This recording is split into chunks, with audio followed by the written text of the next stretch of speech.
When men began to multiply upon the earth and they began to have daughters, the sons of God saw that the daughters of men were beautiful, and they married as many of them as they wanted. The Lord therefore said, My spirit will not remain in them forever, for they are flesh, and the length of their lives will be 120 years. There were giants upon the earth at this time, as well as afterward. They were the children of the sons of God who married the daughters of men. These were the heroes of times past, men of renown. The Lord saw that the wickedness of men upon the earth was great, and that every plan that their hearts conceived was nothing but evil. The Lord regretted that he had made man upon the earth, and his heart was grieved. The Lord said, I will obliterate man whom I created from the earth. Together with man I will eliminate all the cattle and reptiles and the birds of the air, for I regret having made them. But Noah found favor with the Lord. This is the story of Noah. Noah was a just and blameless man at that time, and he walked with God. Noah had 3 sons, Shem, Ham, and Japheth. But the earth was corrupt in God's sight and filled with violence. God saw that the earth was corrupt, for every person on the earth was perverse in what he did.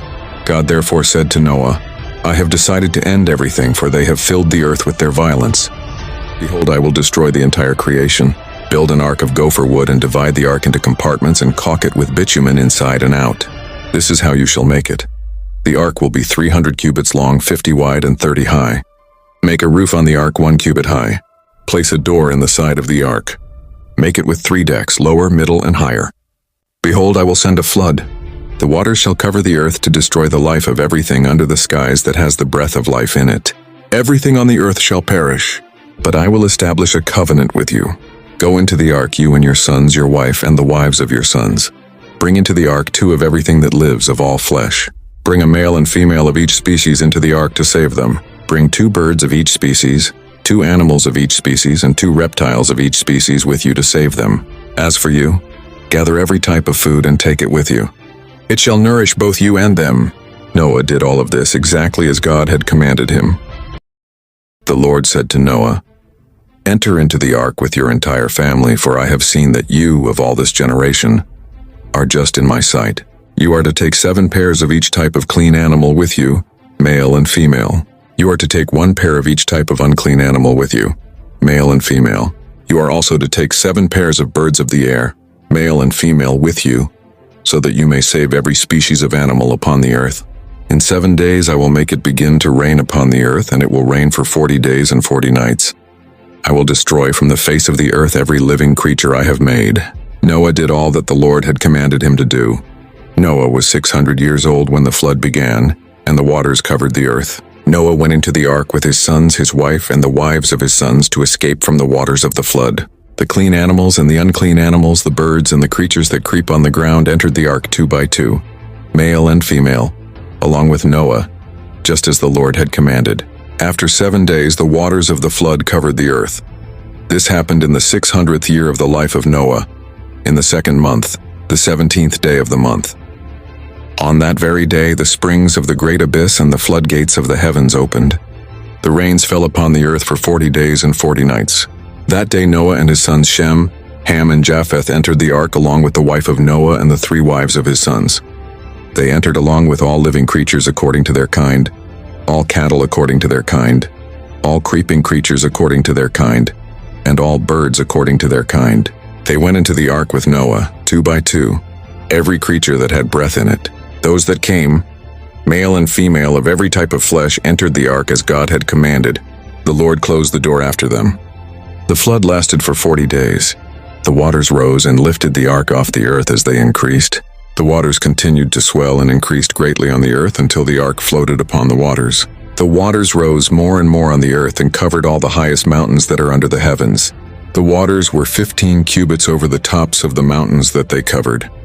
Every living creature that moves upon the earth, every bird, cattle, wild animal, and creature that crawls upon the earth, and every single person on dry land died.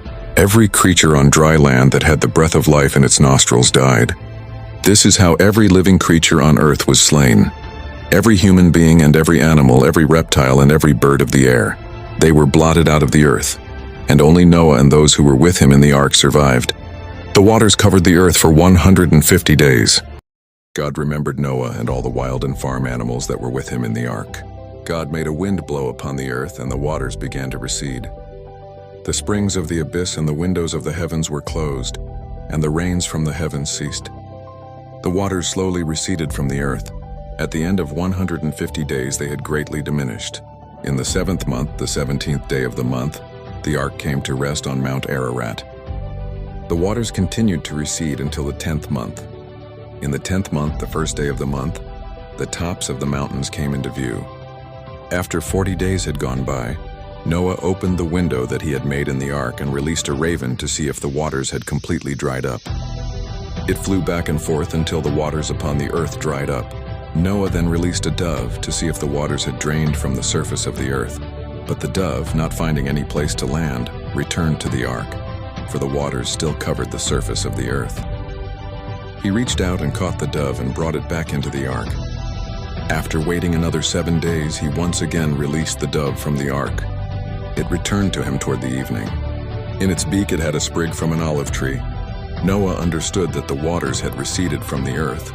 He waited another 7 days and then released the dove. It did not return to him.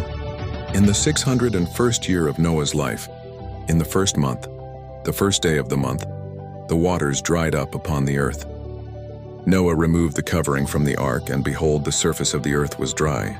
In the 2nd month, the 27th day of the month, the entire surface of the earth was dry. God commanded Noah, "Leave the ark, you and your wife, your sons and their wives. Take all the animals of every species with you, birds, cattle, all the reptiles that crawl upon the earth, take them all with you. Let them spread out upon the earth. May they be fruitful and multiply upon the earth." Noah left the ark with his sons, his wife, and his sons' wives. All the living creatures and all the wild animals, all the birds and all the reptiles that crawl upon the earth, each according to its kind, all left the ark. Noah built an altar to the Lord, took every kind of clean animal and some of every kind of clean bird, and he offered them as burnt offerings upon the altar. The Lord smelled the pleasant odor and said to himself, "I will never again curse the land because of humankind, for the instinct of every human heart is evil from its youth. I will never again destroy every living creature.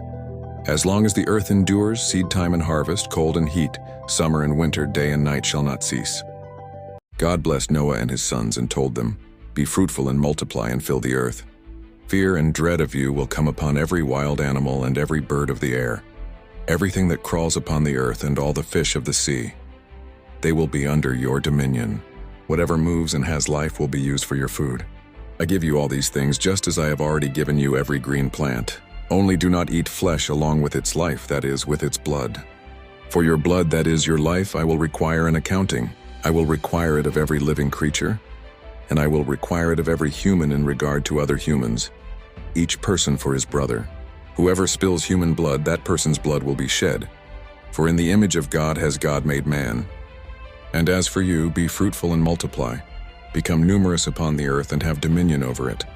God said to Noah and his sons, "As for me, I will establish my covenant with you and your descendants after you, with every living creature along with you, the birds, tame and wild animals, and with all the animals which left the ark. I will establish my covenant with you. Never again will all living creatures be cut off by the waters of a flood, nor will the earth be laid waste by a flood again." God said, "This will be a sign of the covenant that I establish between me and you and every living creature for all generations. I will place my rainbow in the clouds, and it will be a sign of the covenant between me and the earth. When I gather the clouds over the earth, the rainbow will appear in the clouds. I will remember my covenant between me and you and with every living creature of every kind. That water and flood shall never again destroy all flesh.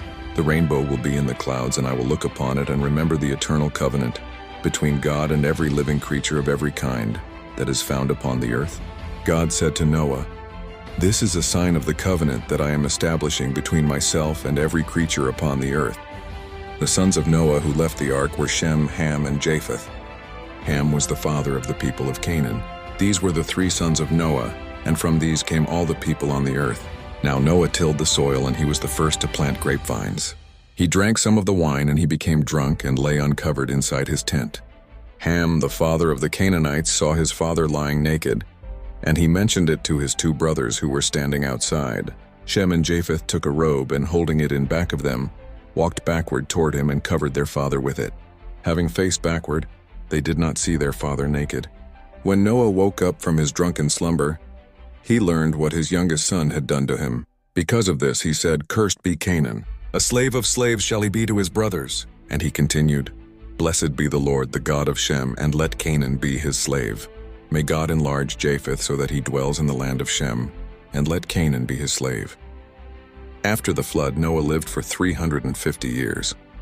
In all, Noah lived for 950 years, and then he died.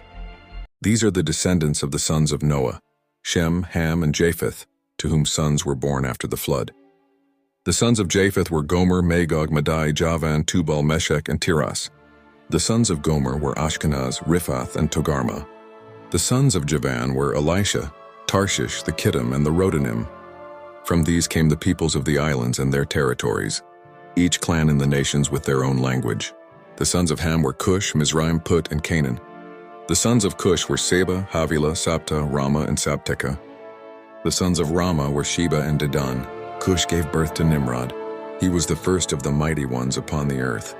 He was a great hunter before the Lord, for it is said, "Just like Nimrod, a great hunter before the Lord." The beginning of his kingdom was Babel, Erech, and Akkad, all of them in the land of Shinar. From that land he went to Ashur, where he built Nineveh, Rehoboth-ir, Calah, and Resen between Nineveh and Calah, which is the main city. Mizraim gave birth to the Ludim, Anamim, Lehabim, Naphtuhim, Pathrusim, Casluhim, and Caphtorim, from whom came the Philistines. Canaan gave birth to Sidon, his firstborn, and Heth. And the Jebusites, the Amorites, the Girgashites, the Hivites, the Archites, the Sinites, the Arvadites, the Zemarites, and the Hamathites. Afterward, the clans of the Canaanites spread outward. The boundaries of the Canaanites stretch from Sidon in the area of Gerar up to Gaza, and then go toward Sodom, Gomorrah, Admah, and Zeboim, up to Lasha. These were the sons of Ham according to their clans and their languages, in their various territories and according to their peoples. Shem, the ancestor of all of the sons of Eber and the older brother of Japheth, also had children. The sons of Shem were Elam, Ashur, Arpachshad, Lud, and Aram. The sons of Aram were Uz, Hul, Gether, and Mash. Arpachshad gave birth to Shelah, and Shelah gave birth to Eber. Eber had two sons, one named Peleg, for in his days the earth was divided, and the other named Joktan. Joktan gave birth to Almodad, Sheleph, Hazarmaveth, Jerah, Hadaram, Uzal, Dikla, Obal, Abimael, Sheba, Ophir, Havilah, and Jobab. All these were the sons of Joktan. They lived in the mountain region in the east from Mesha on toward Sephar. These were the sons of Shem according to their clans and their languages, in their various territories and according to their languages. These were the families of the sons of Noah in their various generations and clans. These divided up to become all the nations on the earth after the flood.